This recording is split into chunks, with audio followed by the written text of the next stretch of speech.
What's up, guys? We got more delusions today, so let's get into it. Do you know why dating is unfair for men and not for women? Because men have to earn love, women don't. Women can just show up and there will always be someone to love them. But a man, he has to be confident, he has to have money, he has to have status, he has to have worked on himself, he has to whatever, because a man who is fat, who has no money, who has no status, who has no self-control, will not be loved by anyone except maybe his parents, but that's it. No one else will care about him. So women out there saying that dating is harder for women, where? It is so not harder for women. The worst kind of woman will find love, but a man has to be exceptional in so many ways in order to just have one person care about him. Cut her loose, dude. She's a handful. You know, she's right, but I guarantee she's not chasing after a fat dude living at home with his parents. Just saying. And really, the brutal truth is men are judged by their output while women coast on their existence. And you think dating's harder for women? I mean, please, anybody that thinks that needs to go get their head examined. You know, a broke, overweight guy with no ambitions, living at home in his parents' basement, no job.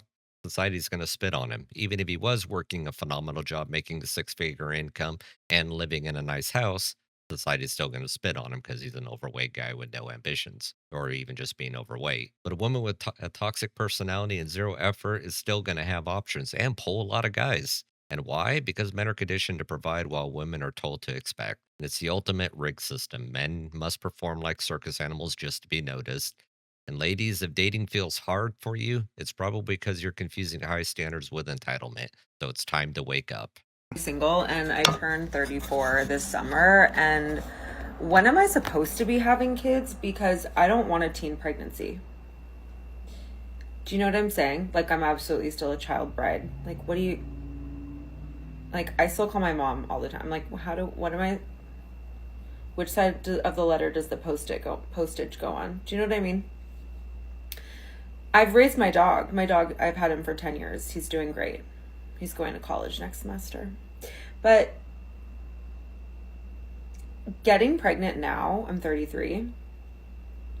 I think once I turn 40, I'll be 30. Do you know what I'm saying? Teen pregnancy currently, 40 will be like, I'll be 30. And I'll be like, I'm ready. But isn't that just silly how biology hasn't caught up in that way? Because what are we doing? Because here's the thing, I'm an only child, so I really think I would like one, because I think I'll be old one day and be like, oh, I regret not doing that. But being teen pregnancy just like wasn't in my. I'm gonna pretend you're the New York Knicks. Wow. You know, talking about when I'm 40, I'll be 30. The only people that could pull that off is a guy. When you should have gotten pregnant should have been 10 years ago. Sorry, but it is what it is. This woman here really has a maturity of a TikTok dance, but wants to talk about motherhood when she's at 40. I mean, listen, biology doesn't catch up. It's not on your timeline. And you can't wait until your ovaries are in retirement, scrambled eggs, petrified, and to decide it's time to have a baby. The delusion here is thinking your life revolves around your whims while ignoring hard science. In your teen pregnancy joke, you might think it's cute, but it's masking reality. Wasting your prime years on finding yourself, getting pumped and dumped leaves you scrambling later. And raising a dog isn't equivalent to raising a kid. Accountability beats quirky excuses every single time.